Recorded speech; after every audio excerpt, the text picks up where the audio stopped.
Hello mga ka-wonder! Nahihirapan ba kayo kung anong lulutuin ninyo sa araw-araw para sa inyong mga anak? Tara, itry nyo itong ating pork meatballs with mushroom soup. Paniguradong magugustuhan nila ito. Tara, luto tayo! So, 1/2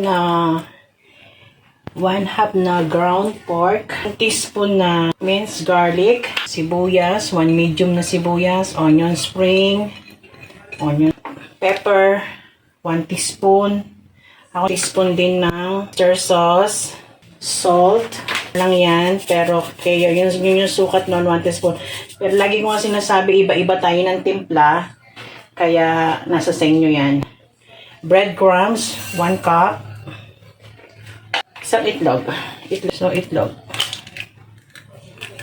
Lagi nating pag magdidirekta tayo ng itlog, wag nating ibubuksan bigla yung itlog. Lagi nating i-check, baka bugok yung itlog ninyo. Masayang yung karne ninyo. Kaya, pag maglalagay po kayo, dahan-dahan lang para hindi masayang yung inyong karne. So, haluin natin yan. Malinis naman yung aking kamay. Wala akong plastic. Kami lang naman ang kakain niyan, kaya carry na yan. Haluin mabuti. So, ayan na. Ganyan na po siya na well incorporate na yung ating mga ingredients. So, maghuhugas lang ako ng kamay at bibilogin natin yan. Ayan. Onion powder. Garlic powder tsaka onion powder. Nakalimutan ko ano yan. 1 teaspoon din yan. Nakalimutan ko kanina ilagay. Hindi ko tuloy ulit. So, maglagay lang ng mantika sa kamay para hindi dumikit. So, magbilog na tayo. Yung gusto nyong bilog, kung gaano kalaking bilog, nasa sa inyo po yan. So, sa akin, okay na yan. Ganyang kalaki. Ayan. So, na po, natapos na natin siyang mabilog. So, nakagawa ako ng 2, 4, 6, 8, ay, mali pa. 5, 10, 15, 19 pieces ang nagawa natin. Ayan. So, ang susunod naman natin ngayon ay ipiprito na natin siya. Huwag lang natin overcrowded para hatiin. Wala tayong nilagay na harina dyan. Lasang-lasa ng mga bata yung karne. Kasi hindi tayo naglagay ng harina dyan. So, ayan na. Ayan lang natin mag-brown. Make sure na at least yung kalahati niya ay nakababad. And, tingnan nyo ha, nag-bind siyang mabuti kahit wala tayong nilagay na flour. So, ayan, at luto na po lahat. Brown na lahat, so okay na yan. So, isusunod na natin lutuin ang ating sauce. Ayan, 1/4 cup na butter.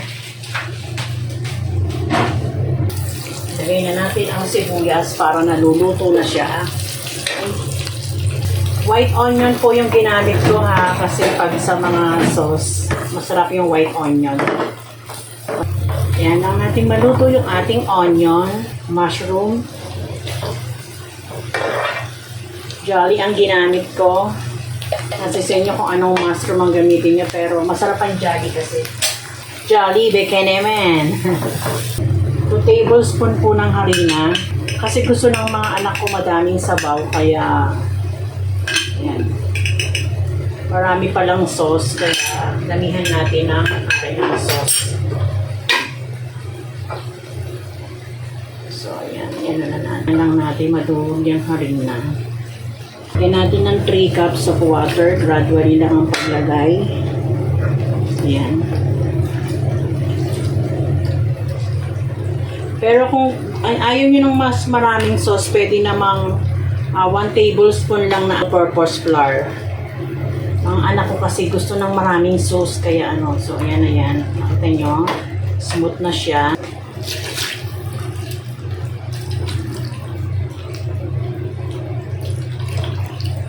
Ating all-purpose cream. Ayan.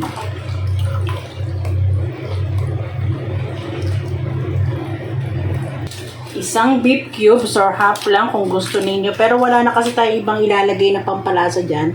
Isang beef cubes. At 2 tablespoon ng toyo, pampakulay. Actually, pwede nyo lang itong gawing kalahati lang yung sauce. So, lalagay lang ninyo 1 tablespoon ng harina, ng all-purpose flour, then 1.5 cups of water. Ako dinagdagan ko lang kasi gusto ng aking mga junakis ay madaming sauce. Lagay na rin natin yung ating meatballs para maluto pa rin siya dyan. Kasi para ma-absorb yung lasa ng sauce. O diba? So, ayan lang natin siyang kumulo at medyo maluto yung sauce at mamula-mula yung sauce. Budburan natin ng onion spring para magkakulay siya. Ayan.